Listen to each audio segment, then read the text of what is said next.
On my wedding day, my fiancé's first love appeared at the wedding ceremony wearing the exact same haute couture gown as mine. I watched them stand together at the entrance, greeting the guests as if they were the bride and groom. Maintaining a calm expression, I complimented them, saying they looked like the perfect couple, beauty and brains, a match made in heaven. She burst into tears and fled the scene. He, however, didn't hesitate to humiliate me in front of everyone, accusing me of being petty and narrow-minded. When the wedding banquet was over, he left for what was supposed to be our honeymoon, with her by his side. I didn't argue or cause a scene. Instead, I quietly booked an appointment for an abortion. By the time I returned home, it was already late into the night. The pale moonlight spilled into the living room, casting a cold, desolate glow over the space. Exhausted, I dragged myself to the bedroom, only to be greeted by the sight of the colorful wedding decor on the walls. How ironic, I thought to myself. The festive ribbons on the bed hadn't been cleared away, but I was too worn out to care.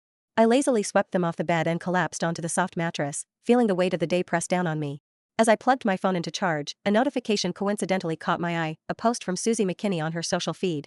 "Grateful for your presence, not a moment wasted," was the caption. The attached photo showed Hank holding her in his arms, the two of them gazing into each other's eyes, barely a centimeter apart, lips on the verge of meeting. Matching couple rings gleamed on their fingers. If it were in the past, I would have stormed over and demanded an explanation from him. But now? I just quietly turned off my phone, rolled over, and went to sleep. The following days passed in silence. I didn't receive a single message from Hank.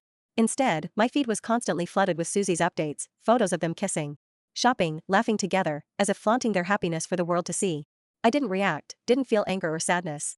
Instead, I contacted a lawyer and began preparing for a divorce. Hank Dawson and I had been together for 8 years, since our university days. Although we had only recently hosted our wedding ceremony, in actuality, we had sealed our marriage legally right after graduation. It was a quiet, impulsive moment. No ceremony, no bridal gifts, no jewelry, just the reckless passion of two young lovers. But now, that passion had long since faded, leaving behind nothing but a mess to clean up. Nearly 2 weeks later, I was sitting at home, reviewing the draft my lawyer had prepared for the divorce. The house was quiet, but suddenly, the sound of a key turning in the lock broke the silence. I looked up, and there they were, Hank walking in hand with Susie. Our eyes met, and I saw a flicker of awkwardness flash across his face. He quickly let go of her hand, his voice strained as he tried to explain. "Susie's never been to the beach before, so I took her. Besides, you're pregnant. Didn't the doctor say you should be careful?" Before he could finish, I looked away, my eyes drifting back to the legal document in front of me. I nodded, barely interested. Okay, I replied, dismissive. "Go ahead." Whatever else he was about to say caught in his throat.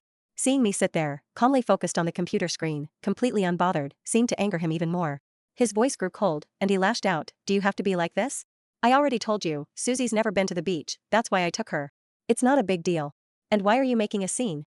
It's not like we can't go on the honeymoon anytime. What's your problem?" He kept rambling, the frustration clear in his voice. "And how many times do I have to tell you, there's nothing between me and Susie?" I cut him off mid-sentence, tired of the same old lie. "You and her are just like brother and sister." "Yes, I know." I looked at him, my expression calm and indifferent. There wasn't any trace of anger. Hank's face, however, grew colder, his brows furrowed in frustration. His voice, laced with helplessness, cut through the room. "Then what are you upset about this time?" "I'm busy," I replied, my attention already back on the draft in front of me, completely uninterested in meeting his gaze. Seeing the tension, Susie quickly stepped forward, gripping Hank's wrist with a performative air of concern. She added fuel to the fire with her sweet, saccharine tone. "Please, Pearl, don't be mad. You mustn't argue with Hank because of me. Hank may not have taken you with him this time, but he bought you a special gift from the beach." She turned to him, her voice dripping with faux innocence. "Hank, hurry and show her the present." Hank, eager to please, fished out a small box from his pocket. He opened it and pushed it toward me as if he were presenting a grand gesture.